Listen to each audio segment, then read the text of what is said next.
massive 3-0 win over Sheffield Wednesday. It was probably a flattering scoreline in the end, but it continues this incredible home form, which is 11 wins, 2 draws and only 1 defeat. Best in the league. Ellen Road's a fortress, isn't it? Yeah, it is. It definitely is. I think towards the back end, we saw Leeds struggle a little bit at Ellen Road, and I think maybe it's because the away form wasn't superb last season, so it's putting a lot of pressure and a lot of onus on Leeds to get results towards the back end. We saw them slip up against Blackburn, Sunderland, Southampton, obviously, memorably. But this season it feels like it's a little bit more balanced, because of the Christmas period in particular, Leeds have managed to equalise that away form a little bit. Third in the away table, 21 points away from home now, so it looks a little bit better. So I don't think there's as much pressure on the home form this time round, which is very beneficial for Leeds. But yeah, I mean it's ridiculous. I was doing a Sheffield Wednesday preview and it's almost just they've given up before they've even started, really. Because Ellen Road has just become this fortress, which in the Premier League it was terrible, really. It was you come to Ellen Road and it was 3 points. It was a patch to 3 points. So yeah, massive, and having that in the Championship's huge, isn't it? Yeah. It's huge having that home level. So yeah, extremely good at the minute. There's a stat that I was supposed to say, wasn't it? I think when Leeds have scored, get this right because I was told to say this, but when Leeds have scored first, they've won something like I think 61 games. So there you go. Fantastic stat. Do you like that one, Gab? Yeah, brilliant. It just feels like for the opposition, I haven't been there as well myself, it feels almost impossible to get a result for an away Championship team. I don't know if that's a difference in quality or the atmosphere or a mix of both. Yeah, I think that there's this feeling that Leeds pin you in at Ellen Road and it's very difficult to get out. And some teams, you think of, I know your experience as a Coventry fan going there, you felt like you couldn't get out. Plymouth Argyle didn't muster a shot on goal, and even when teams have been able to grab a result, it's been a result of really super clinical finishing, like Portsmouth, for instance, on the opening day, or Burnley in September.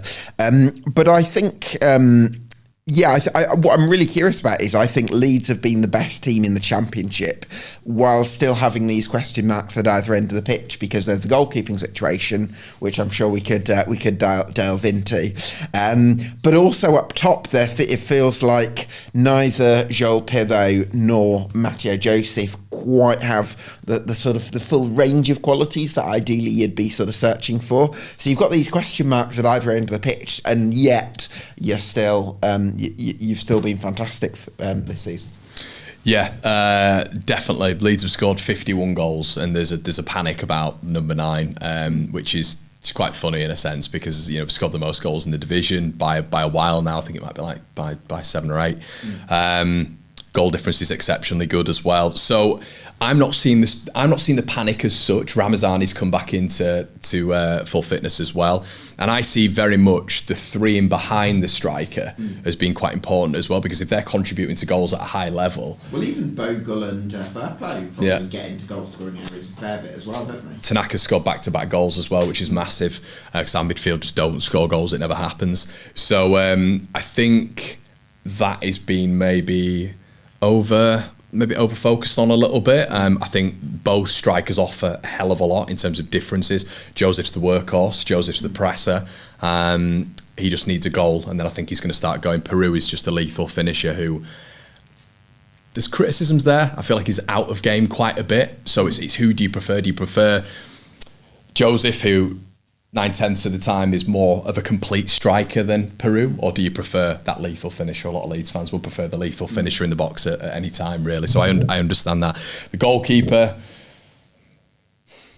it looks like Farke's going to stick with Meslier, Yeah, because he had that game where he started Darlow against Harrogate, and then there was that sort of feeling is Darlow gonna get into the and then straight back to the league, and it's Meslier in game, and it seems like the message is we're sticking with Meslier, because if he was going to recruit another goalkeeper, I think he would have probably started Darlow. Yeah, I agree. I think Darlow is a goalkeeper that we've all known at sort of lower league level and even sort of Premier League level. Was on the bench, Forest and Newcastle, is a fine goalkeeper. He's nothing extraordinary. He's not your Trafford, he's not your Cooper, but he's a fine goalkeeper. I would rather have a fine goalkeeper in net than a goalkeeper who is going to Because you don't need your goalkeeper to be unbelievable. You need them to be 7 out of 10. He'll barely touch the ball in the Championship with the. Well, certainly at Ellen Road. Ellen Road, Ellen Road. Maybe away from home, he's going to face a lot more. You know, we were just speaking about Coventry beforehand, etc. There's going to be a lot more onus on the goalkeeper there. However, when Leeds are controlling games with the calibre of player that we have, I do wonder if maybe Farke's thinking, just keep him in net, get him towards the back end of the season, and we sell him on in the summer. But you have to keep him in net to raise that stock. So other clubs are looking at him and going, oh, he's been in goal for Leeds United's promotion season and he's kept 18 clean sheets, per se. I get that rhetoric, but it's a massive risk. What distribution is a bit of a factor in this. I mean, Mezier's better with his feet than Darlow. Is that big? It's definitely the notion. But I don't know if it's accurate. I think his short to mid-term distribution is okay. The mid to long term is poor.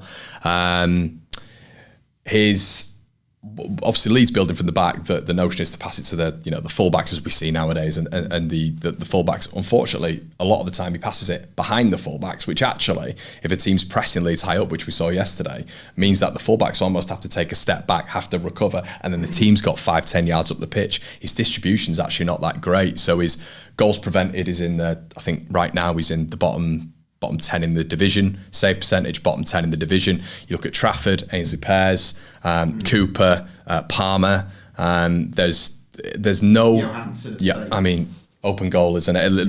Excuse the pun, but it's an open goal for Leeds to go and get that one, get that one done. I think you'd be able to get him for a decent fee as well. So I think the goalkeeping position is criminally undervalued in football. I think people just think, well, it's not a shiny new toy, it's not a fantastic central attacking midfielder, number 9 winger, but it's so important to build from the back. And I'll say it now, I think would be the reason that Leeds wouldn't get promoted this season, because I think without him we'd probably be on the same defensive tally potentially as Burnley. I don't know you'd be quite there, but I think it does feel like, because there was Portsmouth, there was Sunderland away, obviously, Hull away, Preston away. So the 4 games there where you've drawn instead of winning them. So that's 8 points. So you could easily be 9 points clear. If you'd had a competent goalkeeper that just didn't make those kind of mistakes. And Gab, what I'd say as well is there's a lot of you don't. It's not always ridiculous errors. It's you should be saving that. There's 2 against Swansea, which you can put for him, look at him for as well. As I say, there's the Portsmouth goal, there's the the Preston goal, which he's got to save. 3 goals at Hull, which in my opinion he was culpable for. There's so many this season where you can look at, and that's why obviously Burnley have conceded 9 goals, unbelievable defensive record, but Leeds have conceded 19, and I am looking at least 7 or 8 of those goals being seriously avoidable in between the sticks. So I'm not saying it would have been Burnley's level, but it'd be closer. So big anomaly there for me. What was the head loss like after the Sunderland one? Because I don't think I could have handled that. Well, luckily enough, I was actually on a flight coming back from Hamburg. So I opened up my phone and I saw Sunderland have scored in the last minute. Top of the table at the time. Sunderland have scored in the last minute. My girlfriend was sat next to me. They scored in the last minute. Disappointing. And then I got off the plane, got Wi-Fi back, and saw why they scored in the 96th minute. And head loss queued. Oh, horrendous. We'll talk about another Leeds player, because Brendan Aaronson went off with looked like a bit of a niggle against Sheffield Wednesday. What have you made of him this season? You mentioned one of those positions behind the strikers, key into contributing with goals, creativity. How popular is he with Leeds fans at the moment? He wasn't popular at all. Really bad reputation at the beginning of the season. He had to do a lot. He had to really sort of regain the faith. There was fans who were even there on match day who were sort of a little bit gruntled at him starting the game, whatever the quality of him, because of how he left the club. He's been good. He's been good. He's a very patch player. Inconsistency, that word again. But 7 goals, already more than Jorginho Rutter. We'll put that into context. Jorginho Rutter was a phenomenon and still is. 7 goals, 3 assists. So when you look at the goal contributions, it's actually been a pretty good campaign for him.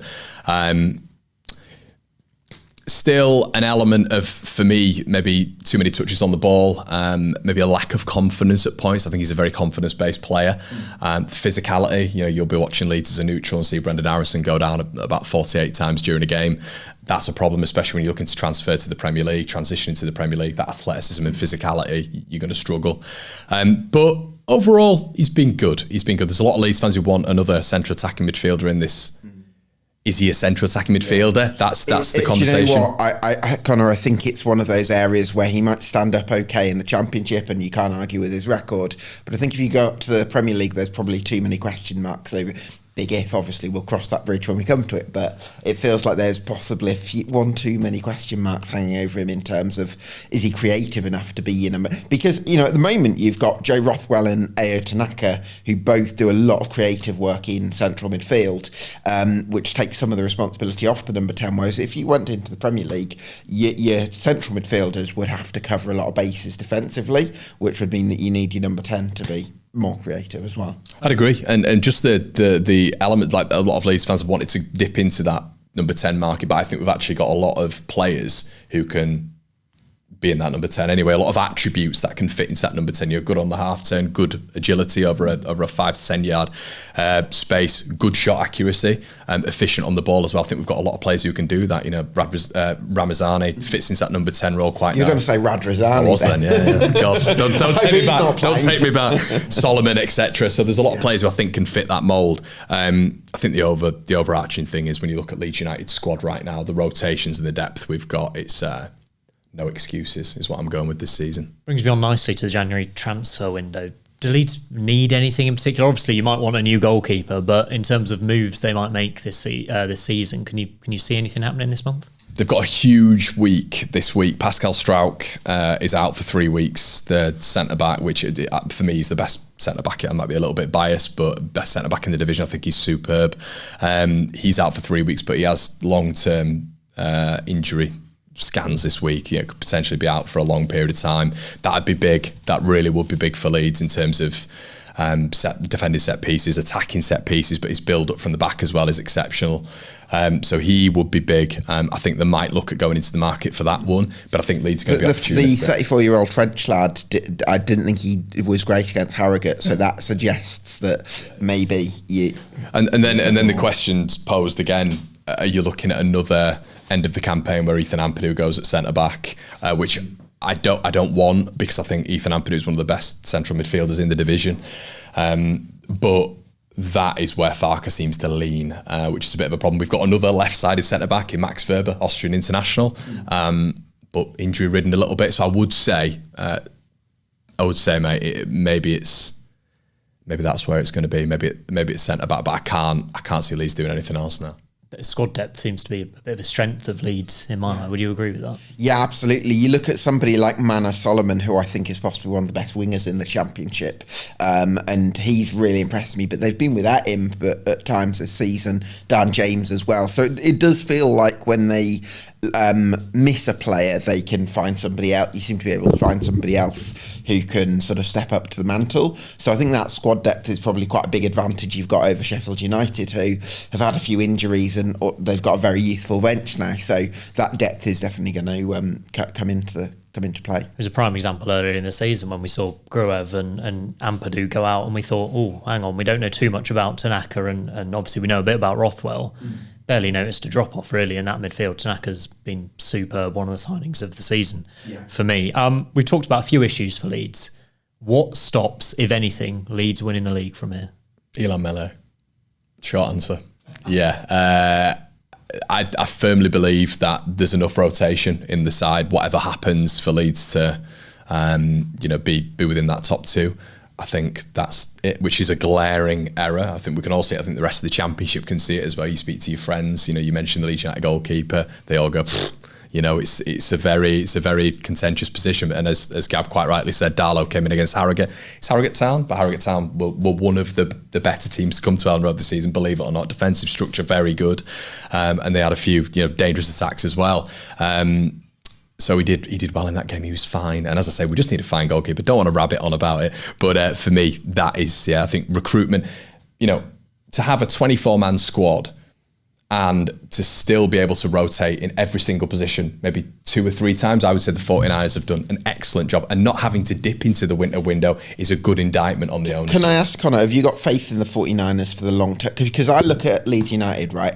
I think you're one of the top 6, 8 biggest clubs in the country. Do you have faith in the 49ers to kind of oversee the long-term vision for the club, and that you're going to be on the right trajectory?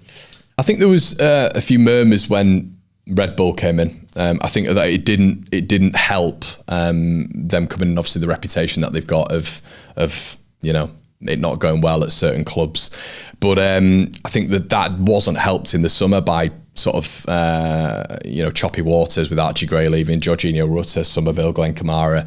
So it all sort of combined, and there was a sort of culmination of things that Leeds fans weren't happy with. But for me, when you take a step back and you look at what they've done since they've come in, I think it's been quite impressive, to be honest, especially because a lot of fans just see on the pitch stuff, don't they? I think the off the pitch stuff will start happening when Leeds get to the Premier League, if they get to the Premier League. It sounded like it was a huge club run like a small club when you're in the Premier League. I heard those stories like, things didn't get pushed, news didn't get released because the main media person was away on holiday, and just crazy things like that, which just feels very amateurish for a club of Leeds United stature. So hopefully under 49ers that kind of thing will change, and you'll become more of a Premier League club, if you like. Yeah, and it's the 49ers enterprises, so it's not directly the 49ers, but what I will say is they've been successful in a pretty big franchise in the US, so you've got to kind of give them the sort of pat on the back there, really, and hope that can transition. What I do think you've got going for you is you've got a great academy at Thorpe Arch. I think one of the best academies in the country. We've already seen Archie Gray come through. We were talking off air, weren't we, about Charlie Crew, the lad who's just gone on loan to Doncaster. So it feels like the estate of the academy is really strong, and you produce some brilliant players. Yeah, and it's a gold mine if you get Leeds United promoted. It's we had a ridiculous amount of shirt sales when we went up, and like you quite rightly said there, Gab, it was ran by Bielsa. Bielsa was running that ship. I don't think it was great behind the scenes, from what I've been told anyway. So now when you've got a real professional structure there, and you're going up, and they do their business in silence, which I quite like. We were just talking about another club off air who Leeds United played yesterday, where it's quite loud, and we've experienced that before with Chelino, Ken Bates, etc. But you want it to be loud in the stadium, not in the boardroom. Exactly. Yeah. So I don't mind them going quietly and being assured with themselves and being confident in that long-term projection. So I think, happy with the 49ers so far. Gab's been a big fan of Sunderland this season in terms of your pre-season prediction. Who are you most worried about for your title rivals so far? It's down to 4, really, isn't it? Sheffield United, Burnley and Sunderland. Yeah, I think it's really important in these conversations to talk about Sunderland. I think I've been a big fan of Sunderland for a number of years now. I think their data-driven model is that of potentially Brentford's. They just seem to incrementally be getting better season on season on season with the same style of recruitment.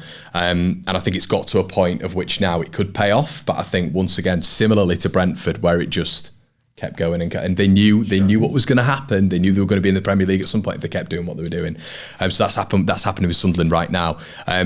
Tri Hume, Sirkin, Joe Bellingham. The recruitment's been second to none. Chris Rigg. You once again, you were talking about academy. Tom Watson as well, another one coming through their academy. Isidore, what a signing.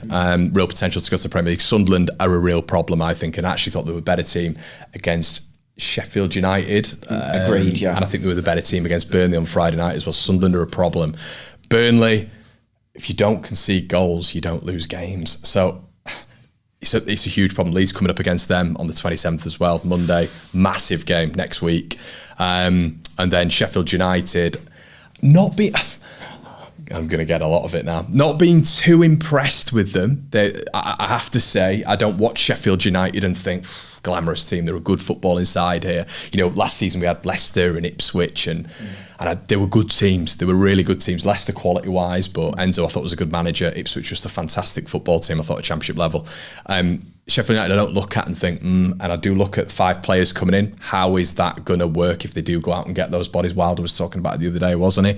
How's that going to work? I think they need 5 players, though, because at the moment they've just got kids on the bench. But it's getting them in, isn't it? And it's making sure that they hit the ground running. Sure. And that's maybe where you come back to Leeds United's recruitment at the beginning of the season, not to bring it back to Leeds, but they're not having to do that, Leeds, right now, which is a positive. Yeah. But they're going to be there or thereabouts, and there's a likelihood they'll win the league as well. The biggest worry for me at the minute has to be said, I have to say, Sunderland. And for you, Gab? Sunderland and Leeds, top 2 for me. Okay, very good, very good. It's going to be interesting. For me, Sheffield United, I think their starting 11 can match anyone. But again, I think it's the bench and the squad depth which could cost them. So if they're going out and getting the likes of Brereton Diaz, it could be close. It could be another top 4 tight finish, 90 plus points. You're getting worried looking at you then. I think the big one for Sunderland is as well, we've not seen enough of him yet, but going out and getting Enzo lufc is just the biggest statement probably we've seen this season. So that midfield combination of him, Joe Bellingham and Chris Frigg, if you can keep that, those 3 fit in particular. Well, which midfield combination, Connor? Because they've also got Dan Neil, who's really stepped up to the captaincy mark this season. They've got Alan Bryan in there as well, who's been very reliable at this level for a long time. So they've got lots of midfield options there, and I think that's a really attractive part. And they've had a lot of injuries, and they're still where they are, so it's really impressive. Yeah. It's going to be an exciting end to the season for sure. I want to talk about Daniel Farke as well, because for me, he is criticised too heavily by Leeds United fans. I think he's proven himself at the Championship for 4 seasons, 2 league titles with Norwich, 90 plus points last season with Leeds. I know it didn't go your way in the playoff final. Looks like you're on course for 90 plus points again this season. Why is there any criticism about this manager? I think this will always be a thing with Leeds right now. Atletico Bilbao sort of termed it the Bielsa. We're always going to be Bielsa widows, and Chile fans have said the same thing. I just feel like there is always going to be this swashbuckling, football style that Leeds want, where there's overlapping runs, underlapping runs, pace, dynamism, fluidity, and we do have that. But Daniel Farke's approach is a little bit more conservative. It's a little bit more controlled. You won't get the Calvin Phillips arching 60-yard balls, then and Luke Ayling overlapping jack. It's just crazy football. And I think there is naturally going to be a hangover for a number of years, especially when Leeds are at Championship level. So maybe that's why Daniel Farke has a few critics. But what I will say as well, the in-game management, the proactiveness, I think the substitutions at points are slightly problematic, and I think that's where Leeds United fans are a little bit, it's 3-3 against Hull City. It then brings on Joshua Gilavogi, who's a defensive-minded player, and then Matteo Joseph in the 91st minute. If Leeds are 3-1 up, you bring a defensive-minded midfielder on at 3-1, and you see out the game. And this has been a few of the conversations in and around Leeds United fans when it comes to maybe his in-game management. I think that's why he's heavily, not heavily. I'd say there's a split. Maybe there's a 30% minority who aren't happy. But isn't it crazy when you're top of the division, you've scored the amount of goals Leeds have, you've created the most big chances in the division, and there's still complaints. So the standards are high at this club. Well, what for you, Gab, on Farke? One thing that I'm actually more positive about Farke than possibly I was last season, because I feel like Leeds United can create from different angles this year, as opposed to relying on individual players, which I felt you did last season. Whereas I've actually been a little bit, I've been impressed at how sometimes I like how the wingers sometimes stay wide and the fullbacks underlap. I like that as a feature of play. I like the creativity in both the midfielders. And it just feels like Leeds have the tools to open teams up in different ways. I'm pretty positive about what Farke's doing, but the big test is going to be if they do get up to the Premier League, because that's the question mark about him sort of at that level. I think he deserves credit as well for the overhaul you mentioned in the summer with Somerville and Ruta leaving, like 2 massive players, among Kamara as well, amongst others. So I think he deserves a bit more credit from my point of view. One of the last questions I've got for you, if you could sign one player for Leeds United this January, who would it be? Maybe we'll leave it to the Championship. Any Championship player you'd like to just take and pop in your squad, who would you have? Carl Rushworth. Oh, interesting. Yeah, I thought you might go for a goalkeeper. Yeah. Carl Rushworth I'd go for. Attainable. Good goalkeeper at this level. Very good goalkeeper at this level for me. I'd think there was maybe an obligation, an option at least for Leeds to do something in the way. And big thing right now that we have to focus on when it comes to Leeds and one of the promoted teams, will he be able to transition into the Premier League? You've got to think long term when you're bringing players in right now when you're at Leeds. So Carl Rushworth for me. Agree with that, Gab? Are we talking realistically, or are we talking, Why don't you do one of each? I tried. We've got Borgia signs. Why Okay, not? I would go James Trafford if we're talking unrealistically, but it's never going to happen. So I think Kyle Rushworth's a great shout. I think that he's someone who, even when he first went out on loan to Walsall a few years ago, I knew from the local non-league scene around Brighton that he was incredibly highly rated down those parts. So it hasn't really surprised me to see his kind of rise up the leagues, and I think he's a goalkeeper with a lot of growth potential as well. So Kyle Rushworth, if Leeds could get him permanently. And I also feel any player that Brighton get hold of and rate a little bit, they're normally just decent. Sign them all. Sign them all. We'll quickly do a score prediction for Leeds versus Norwich Wednesday night. You mentioned Borja signs, not playing. He's banned for this one. Josh Sargent's still out injured, it seems. He did come off the bench, actually. He came off the bench, sorry. Against Sheffield United, so he just got 26 minutes. Yeah. Maybe he'll be back then. That could improve Norwich City. Big home win again, right? Always a little bit on the fence with saying that, but I would say it's got to be better than the other day. I think, and I know it's 3-0, but it flattered, I think, Leeds a little bit. That was the very sort of maybe 60-40 game toward Leeds. They were in it, I thought, Sheffield Wednesday, but for this one, I'd go with a 2-0 win. I think Norwich are looking a little bit weak at the minute, squad selection wise. I think we have a theme of agreeing with each other far too much on this podcast, so I'm very worried about that. But I think, I would go 2-0 for Leeds, because Norwich, they're missing Marcelino Nunez at the moment, they're missing Jose Cordoba, Sargent's only just back, and we know how important he is when he's fully fit, what a difference that made. It was true last season, I think it's been true this season. So I think Norwich, when they're without or fully fit version of those key players, they're a little bit limited in what they can do, and I think it's very much a transitional campaign for Norwich. So I think they're going to be really good next season. I think they're going to cook, but I think this year, I think Leeds are going to have the edge. So 2-0 for me.